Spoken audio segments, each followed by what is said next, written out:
ಮತ್ತು ಹೇಗೆ ಕಾಂಗ್ರೆಸ್ ಸರ್ಕಾರ, ಕಾಂಗ್ರೆಸ್ ಪಕ್ಷ, ಕಾಂಗ್ರೆಸ್ ಹೈಕಮಾಂಡ್ ತನ್ನ ನಿಲುವನ್ನ ಸ್ಪಷ್ಟಪಡಿಸ್ತಿಲ್ಲ, ಇದರಿಂದ ಆಗ್ತಾ ಇರ್ತಕ್ಕಂತಹ ಸಮಸ್ಯೆಗಳು ಏನು ಅನ್ನೋದ್ರ ಕುರಿತಂತೆ ನಾನು ನಿಮಗೆ ಹೇಳ್ತಾ ಇದ್ದೀನಿ. ನೀವು ನೋಡ್ತಾ ಇದ್ದೀರಾ ನೆಲ ಜಲ ಭಾಷೆಗಾಗಿ ಪ್ರಾಮಾಣಿಕ ಪತ್ರಿಕೋದ್ಯಮ, ನಿಮ್ಮ ಫೋಕಸ್ ಟಿವಿ. ನಾನು ಹಬೀಬ್ ದಂಡಿ.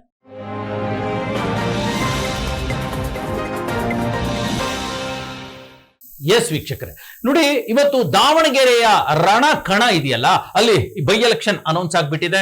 ಉಪ ಚುನಾವಣೆ ನಡೀತಾ ಇರತಕ್ಕಂಥದ್ದು, ಉಪ ಕದನ ತುಂಬಾ ದೊಡ್ಡ ಮಟ್ಟದಲ್ಲಿ ಆರಂಭವಾಗ್ಬಿಟ್ಟಿದೆ. ಆದ್ರೆ ಆಶ್ಚರ್ಯ ಅಂದ್ರೆ ನೋಡಿ, ಯಾವುದೇ ಪಕ್ಷ ಅಧಿಕಾರದಲ್ಲಿದ್ದಾಗ ಆ ಪಕ್ಷದ ಒಂದು ಕ್ಯಾಂಡಿಡೇಟ್ಗಳು, ಆಸ್ಪಿರೆಂಟ್ಗಳು ಅಂದ್ರೆ ಅಭ್ಯರ್ಥಿಗಳ ಪಟ್ಟಿ ಒಂದಷ್ಟು ದೊಡ್ಡದಿದ್ದೇ ಇರುತ್ತೆ, ನೋ ಡೌಟ್.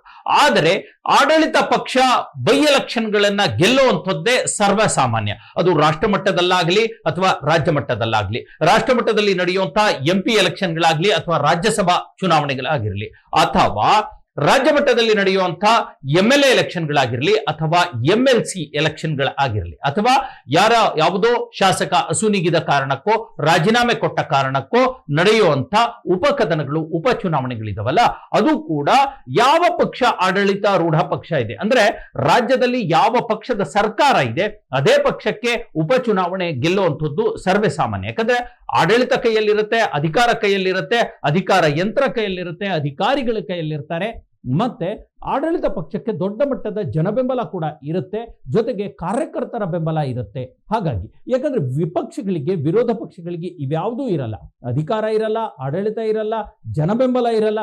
ಒಂದಷ್ಟು ಪಕ್ಷದ ಕಾರ್ಯಕರ್ತರಷ್ಟೇ ಕೆಲಸ ಮಾಡಬೇಕು ಮತ್ತು ಅಲ್ಲಿ ಇರ್ತಕ್ಕಂಥ ಯಾರು ಕಂಟೆಸ್ಟ್ ಮಾಡಿರ್ತಾರಲ್ಲ ಆ ಅಭ್ಯರ್ಥಿ ಸ್ವತಃ ಒಂದು ರೀತಿಯ ಗೆಲುವನ್ನ ದಾಖಲಿಸೋದಕ್ಕೆ ತಾನು ಪ್ರಯತ್ನವನ್ನ ಪಡಬೇಕಾಗುತ್ತೆ. ಇದು ಬೈ ಎಲೆಕ್ಷನ್ನ ಪರಿಸ್ಥಿತಿ. ಆದರೆ ಇವತ್ತು ದಾವಣಗೆರೆಯಲ್ಲಿ ಏನಾಗಿದೆ, ದೊಡ್ಡ ಮಟ್ಟದ ಒಂದು ರೀತಿಯ ಗೊಂದಲ ಉಂಟಾಗ್ಬಿಟ್ಟಿದೆ. ಗೊಂದಲ ಉಂಟಾಗಿರೋದು ಯಾರಲ್ಲಿ? ಇದು ಎಲ್ಲೋ JDS ಪಕ್ಷದ ಅಭ್ಯರ್ಥಿಗಳಲ್ಲೋ BJP ಪಕ್ಷದ ಅಭ್ಯರ್ಥಿಗಳಲ್ಲೋ ಅಲ್ಲ. ಎಲ್ಲಕ್ಕಿಂತ ಹೆಚ್ಚಿನದಾಗಿ ಗೊಂದಲ ಶುರುವಾಗಿರ್ತಕ್ಕಂಥದ್ದು ರಾಜ್ಯದ ಕಾಂಗ್ರೆಸ್ ಸರ್ಕಾರದ, ಕಾಂಗ್ರೆಸ್ ಪಕ್ಷದ ಅಭ್ಯರ್ಥಿಗಳಲ್ಲೇ ಅನ್ನುವಂಥದ್ದು ಒಂದು ರೀತಿಯ ವಿಪರ್ಯಾಸ. ಈ ಕುರಿತಂತೆ ಈಗಾಗಲೇ ಸಾಕಷ್ಟು ಮಾಹಿತಿಗಳು, ಸಾಕಷ್ಟು ಚರ್ಚೆಗಳು ಕೂಡ ನಡೀತಾ ಇರ್ತಕ್ಕಂಥದ್ದು. ಹಾಗಾಗಿ ಈಗ SS ಮಲ್ಲಿಕಾರ್ಜುನ್ ರವರು ಕೇಂದ್ರ ಬಿಂದು ಆಗಿದ್ದಾರೆ. ಇಡೀ ಟಿಕೆಟ್ ವಿವಾದದ ಕೇಂದ್ರ ಬಿಂದು ಆಗಿರ್ತಕ್ಕಂಥ SS ಮಲ್ಲಿಕಾರ್ಜುನ್ ಅವರ ಪರಿಣಾತ್ಮಕವಾಗಿ ಅವರು ಹಠ ಹಿಡಿದು ಕೂತ್ಕೊಂಡಿರೋದ್ರಿಂದ ತಮ್ಮ ಮಗ ಸಮರ್ಥ ಮಲ್ಲಿಕಾರ್ಜುನ್ ಅವರಿಗೆ ಕೊಡಬೇಕು ಟಿಕೆಟು ಅನ್ನುವಂಥ ಒಂದು ಹಠ ಹಿಡ್ಕೊಂಡು SS ಮಲ್ಲಿಕಾರ್ಜುನ್ ಕೂತ್ಬಿಟ್ಟಿದ್ದಾರೆ. ಹಾಗಾಗಿ ಅಲ್ಲಿ ಇರ್ತಕ್ಕಂಥ ಅಲ್ಪಸಂಖ್ಯಾತ ಮುಖಂಡರೇನಿದ್ದಾರೆ, ದಾವಣಗೆರೆ ದಕ್ಷಿಣ ಕ್ಷೇತ್ರದ ಅಲ್ಪಸಂಖ್ಯಾತ ಮುಖಂಡರು, ಅವರು ಎಲ್ಲೆಲ್ಲ ಸಾಧ್ಯನೇ ಇಲ್ಲ, ಈ ಬಾರಿ ನಮಗೆ ಟಿಕೆಟ್ ಸಿಗಬೇಕು ಅನ್ನುವಂಥ ಹಠವನ್ನ ಅವರು ಕೂಡ ಹಿಡ್ಕೊಂಡು ಕೂತ್ಬಿಟ್ಟಿದ್ದಾರೆ. ಅದಕ್ಕೆ ಕಾರಣವೂ ಇದೆ ವೀಕ್ಷಕರೇ. ಏನು ಗೊತ್ತಾ, ಈಗ ಕಳೆದ 1993-94ರಿಂದ ಶಾಮನೂರು ಶಿವಶಂಕರಪ್ಪನವರು ಮೊದಲ ಬಾರಿ ಒಂದು ರೀತಿ ಏನು ಸಾರ್ವತ್ರಿಕ ಚುನಾವಣೆಯನ್ನು ಎದುರಿಸಿ MLA ಆಗಿರ್ತಕ್ಕಂಥವ್ರು. ಅಲ್ಲಿಂದಲೂ ಕೂಡ ಇಲ್ಲಿಯವರೆಗೂ ಕೂಡ ಶಾಮನೂರು ಶಿವಶಂಕರಪ್ಪನವರು ಅಲ್ಲಿ MLA ಆಗಿ ಗೆಲ್ತಾ ಬಂತಿರತಕ್ಕಂಥದ್ದು, ಮತ್ತೆ ಬೇರೆ ಯಾರಿಗೂ ಅವಕಾಶ ಸಿಕ್ಕಿಲ್ಲ. 93-94ರಿಂದಲೂ ಕೂಡ ಶಾಮನೂರು ಶಿವಶಂಕರಪ್ಪನವರಿಗೆ ಅಲ್ಲಿನ ಅಲ್ಪಸಂಖ್ಯಾತ ಬಾಂಧವರು ಒಂದಷ್ಟು ತಮ್ಮ ಸಹಾಯವನ್ನ, ಸಪೋರ್ಟ್ ಅನ್ನ, ಮತ ಒಂದು ಕೊಡೋದ್ರ ಮೂಲಕ ಅವರಿಗೆ ಹೆಲ್ಪ್ ಮಾಡ್ತಾನೆ ಬಂದರು. ಅದರ ನಂತರ SS ಬಕ್ಕೇಶ್ ಅವರು ರಾಜಕಾರಣಕ್ಕೆ, ಸ್ಥಳೀಯ ರಾಜಕಾರಣಕ್ಕೆ ಬಂದರು, ಜಿಲ್ಲಾ ಪಂಚಾಯತ್ಗೆ. ಅದಾದ ನಂತರ SS ಮಲ್ಲಿಕಾರ್ಜುನ್ ಅವರು ಸ್ಥಳೀಯ ರಾಜಕಾರಣ, ಪಂಚಾಯತ್ ರಾಜಕಾರಣದ ನಂತರ ಅವರು ರಾಜ್ಯ MLA ರಾಜಕಾರಣಕ್ಕೂ ಕೂಡ ಅಂದ್ರೆ ಶಾಸಕ ಒಂದು ರಾಜಕಾರಣಕ್ಕೂ ಕೂಡ ಬಂದರು. SS ಮಲ್ಲಿಕಾರ್ಜುನ್ಗೂ ಕೂಡ ಅಲ್ಲಿರ್ತಕ್ಕಂಥ ಅಲ್ಪಸಂಖ್ಯಾತರು ಮತ್ತು ಹಿಂದುಳಿದ ವರ್ಗದವರು ಸಪೋರ್ಟ್ ಅನ್ನ ಮಾಡ್ತಾನೆ ಬಂದರು ಅಲ್ವಾ. ಅದರ ನಂತರ ಈ 2023ರಲ್ಲಿ ಒಂದು ಚುನಾವಣೆ ನಡೀತಲ್ಲ, 24ರಲ್ಲಿ MP ಎಲೆಕ್ಷನ್ ಅಲ್ಲೂ ಕೂಡ SS ಮಲ್ಲಿಕಾರ್ಜುನ್ ಅವರ ಪತ್ನಿ ಆಗಿರ್ತಕ್ಕಂಥ ಪ್ರಭಾ ಮಲ್ಲಿಕಾರ್ಜುನ್ ಅವರಿಗೆ ಒಂದು ಸಪೋರ್ಟ್ ಅನ್ನ ಅಲ್ಲಿನ ಅಲ್ಪಸಂಖ್ಯಾತ ಮತದಾರರು, ಮುಸಲ್ಮಾನ್ ಮತದಾರರು ಮಾಡ್ತಾನೆ ಬಂದರು. ಅವರನ್ನು ಕೂಡ ಅಭೂತಪೂರ್ವವಾಗಿ GM ಸಿದ್ದೇಶ್ವರ್ ಅಂತ ಘಟಾನುಘಟಿ ಕೇಂದ್ರ ಸಚಿವರಾಗಿರ್ತಕ್ಕಂಥ BJPಯ ನಾಯಕರ ವಿರೋಧವನ್ನು ಲೆಕ್ಕಿಸದೆ ಅವರ ವಿರುದ್ಧನೇ ಪ್ರಭಾ ಮಲ್ಲಿಕಾರ್ಜುನ್ ಅವರಿಗೆ ಗೆಲುವನ್ನ ದಾಖಲಿಸಿ ಕೊಟ್ಟರು, ಗೆಲುವನ್ನ ಬರೆದ್ರು. ಆದ್ರೆ ಈಗಿರ್ತಕ್ಕಂತಹ ಪರಿಸ್ಥಿತಿ ಏನು ಅಂತಂದ್ರೆ ಇಷ್ಟೆಲ್ಲ ಅಂದ್ರೆ ಶಾಮನೂರು ಶಿವಶಂಕರಪ್ಪನವರು ಒಂದು ಶಾಸಕರಾಗಿ ಸಚಿವರಾಗಿ ನಿರಂತರವಾಗಿ ದಶಕಗಟ್ಟಲೆಯಲ್ಲಿ ಅಧಿಕಾರವನ್ನು ನಡೆಸಿ, ನಂತರ ಎಸ್ ಮಲ್ಲಿಕಾರ್ಜುನ್ ಅವರು ಶಾಸಕರಾಗಿ ಸಚಿವರಾಗಿ ನಿರಂತರವಾಗಿ ದಶಕಗಟ್ಟಲೆ ಅಧಿಕಾರವನ್ನು ನಡೆಸಿ, ಈಗ ಅವರ ಪತ್ನಿ ಪ್ರಭಾ ಮಲ್ಲಿಕಾರ್ಜುನ್ ಕೂಡ ಸಂಸದೆಯಾಗಿ ಕಾಂಗ್ರೆಸ್ ಪಕ್ಷದಿಂದ ಆಯ್ಕೆಯಾಗಿ ಬಂದು ಅಧಿಕಾರವನ್ನು ನಡೆಸ್ತಿರುವಾಗ ಈಗ ಮತ್ತೆ ಎಸ್ ಮಲ್ಲಿಕಾರ್ಜುನ್ ತಮ್ಮ ಮಗನಿಗೆ ಮತ್ತೆ ಟಿಕೆಟ್ ಕೊಡಿ ಅನ್ನುವಂಥ ಮಾತನ್ನು ಕೇಳ್ತಾ ಇರೋ ಮಾತಿಗೋಸ್ಕರ ಅಲ್ಲಿರ್ತಕ್ಕಂಥ ಅಲ್ಪಸಂಖ್ಯಾತರು, ಪ್ರಮುಖವಾಗಿ ಮುಸ್ಲಿಂ ಸಮುದಾಯದ ಮತದಾರರಿಗೆ ತೀವ್ರ ಬೇಸರ ಮತ್ತು ಸಿಟ್ಟು, ಆಕ್ರೋಶ ಎಲ್ಲವೂ ಬಂದಿರತಕ್ಕಂಥದ್ದು. ಈ ಕಡೆ ಎಸ್ ಮಲ್ಲಿಕಾರ್ಜುನ್ ಟಿಕೆಟ್ ಬಿಡಲಿಕ್ಕೆ ಸಾಧ್ಯನೇ ಇಲ್ಲ ಅಂತ ಹೇಳ್ತಿದ್ದಾರೆ. ಅತ್ತ ಕಡೆ ಅಲ್ಲಿರ್ತಕ್ಕಂಥ ಅಂದ್ರೆ ದಾವಣಗೆರೆ ದಕ್ಷಿಣ ಕ್ಷೇತ್ರದ ಮುಸಲ್ಮಾನ್ ಸ್ಥಳೀಯ ನಾಯಕರು, ಮುಖಂಡರು ಏನಿದ್ದಾರೆ ಅವರು ಇಲ್ಲ, ಶತಾಯಗತಾಯ ನಮಗೆ ಬೇಕು, ನಾವು ಟಿಕೆಟ್ ಈ ಬಾರಿ ಗೆಲ್ತೀವಿ ಅನ್ನೋಂಥ ಮಾತನ್ನು ಹೇಳಿದ್ದಾರೆ. ಯಾಕಂದರೆ ಅದಕ್ಕೊಂದು ಕಾರಣವೂ ಇದೆ. ಈಗ ದಾವಣಗೆರೆ ಜನಕ್ಕೆ ಗೊತ್ತಿರೋವಂಥದ್ದೇ. ಸ್ವತಃ ಶಾಮನೂರು ಶಿವಶಂಕರಪ್ಪನವರು ಈ ಕುರಿತಂತೆ ಹೇಳಿದ್ರಂತೆ, ಮುಂದಿನ 2023ರ ರಾಜ್ಯ MLA ಚುನಾವಣೆಯಲ್ಲಿ ಅವರು ಹೇಳಿದ್ರಂತೆ, ಇದು ನನ್ನ ಕೊನೆಯ ಚುನಾವಣೆ, ಮುಂದಿನ ಬಾರಿ ನಾನು ಅಲ್ಪಸಂಖ್ಯಾತ ಮುಖಂಡರಿಗೆ ಟಿಕೆಟನ್ನು ಕೊಡ್ತೀನಿ, ಅಥವಾ ನನ್ನ ನಂತರ ಅಲ್ಪಸಂಖ್ಯಾತರ ಮುಖಂಡರೇ ಈ ಒಂದು ದಾವಣಗೆರೆ ದಕ್ಷಿಣ ಕ್ಷೇತ್ರದಲ್ಲಿ ಸ್ಪರ್ಧಿಸಬೇಕು ಅನ್ನೋಂಥ ಮಾತನ್ನು ಓಪನ್ ಆಗಿ ಕೊಟ್ಟಿದ್ರು. ಹಾಗಾಗಿ ನಾವೆಲ್ಲರೂ ಕೂಡ ಅವ್ರಿಗೆ ಸಪೋರ್ಟ್ ಮಾಡಿ ಶಾಮನೂರು ಶಿವಶಂಕರಪ್ಪರನ್ನ ಗೆಲ್ಲಿಸಿದ್ವಿ. ಈಗ ಪರಿಸ್ಥಿತಿ ಬಂದಿದೆ, ಕಾಲ ಬಂದಿದೆ, ನಮಗೆ ಕೊಡಿ ಅನ್ನುವಂಥದ್ದು ಒಂದು ಒಕ್ಕೊರಲ ಒತ್ತಾಯ. ಆದರೆ ಅಲ್ಲಿರ್ತಕ್ಕಂಥ ಎಸ್ ಮಲ್ಲಿಕಾರ್ಜುನ್ ಆಗಿರಲಿ, ಅಥವಾ ಕಾಂಗ್ರೆಸ್ ಹೈಕಮಾಂಡ್ ಆಗಿರಲಿ, ಅಥವಾ ರಾಜ್ಯ ನಾಯಕರಾಗಿರಲಿ ಇದಕ್ಕೆ ಸೊಪ್ಪು ಹಾಕಲಿಕ್ಕೆ ತಯಾರಿಲ್ಲ. ಅವರು ಅಲ್ಪಸಂಖ್ಯಾತರನ್ನ ಅಥವಾ ಮುಸಲ್ಮಾನ್ ಕ್ಯಾಂಡಿಡೇಟನ್ನು ಗೆಲ್ಲಿಸೋದಕ್ಕೆ ತಯಾರಿಲ್ಲ. ಈಗಾಗಲೇ ಅವ್ರು ಹೇಳುವಂಥ ಒಂದು ಉದಾಹರಣೆ ಏನು ಗೊತ್ತಾ, ಹೇಗೆ ಶಿಗ್ಗಾವಿಯಲ್ಲಿ ಅಲ್ಲಿ ಅಲ್ಪಸಂಖ್ಯಾತ ನಾಯಕನನ್ನೇ, ಸೋತಿರ್ತಕ್ಕಂಥ ನಾಯಕನನ್ನೇ ಮತ್ತೆ ನಿಲ್ಲಿಸಿ ಅಲ್ಲಿ ಒಂದು ಗೆಲ್ಲಿಸ್ಕೊಂಡು ಬಂದರು. ಅಲ್ಲಿ ಬಸವರಾಜ ಬೊಮ್ಮಾಯಿ ಅಂತ ಖ್ಯಾತ ಮಾಜಿ ಮುಖ್ಯಮಂತ್ರಿ ಆಗಿರ್ತಕ್ಕಂಥ ವ್ಯಕ್ತಿಯ ಎದುರು ಅಲ್ಪಸಂಖ್ಯಾತ ವ್ಯಕ್ತಿಯನ್ನು ಗೆಲ್ಲಿಸ್ಕೊಂಡು ಬಂದರು. ಆ ರೀತಿಯ ಇಲ್ಲೂ ಕೂಡ ನಾವು ಕಾಂಗ್ರೆಸ್ಗೆ ಮತ್ತೊಂದು ಗೆಲುವನ್ನು ತಂದು ಕೊಡ್ತೀವಿ ಅನ್ನುವಂಥ ಆತ್ಮವಿಶ್ವಾಸದ ಮಾತು ಅಲ್ಲಿನ ಅಲ್ಪಸಂಖ್ಯಾತ ಮುಖಂಡರದ್ದು. ಆದರೆ ಪರಿಸ್ಥಿತಿ ಹಾಗಿಲ್ಲ. ಅಲ್ಲಿರ್ತಕ್ಕಂಥ ಅಲ್ಪಸಂಖ್ಯಾತ ಕುರುಬ, ಇತರೆ ಹಿಂದುಳಿದ ವರ್ಗದ ಸಮುದಾಯದವರು ಒಂದು ಕಡೆ, ಆದರೆ ಲಿಂಗಾಯತ ಒಂದು ಸಮುದಾಯದ ಮತದಾರರು ಮತ್ತು ಅಲ್ಲಿರ್ತಕ್ಕಂಥ ಈ ಲಿಂಗಾಯತ ಲಾಬಿ ಇದೆಯಲ್ಲ, ಅದು ಬೆಳೀಲಿಕ್ಕೆ ಬಿಡ್ತಿಲ್ಲ ಅನ್ನುವಂಥ ಒಂದು ಆರೋಪವನ್ನು ಅಲ್ಪಸಂಖ್ಯಾತ ಮುಖಂಡರೇ ಮಾಡ್ತಾ ಇದ್ದಾರೆ.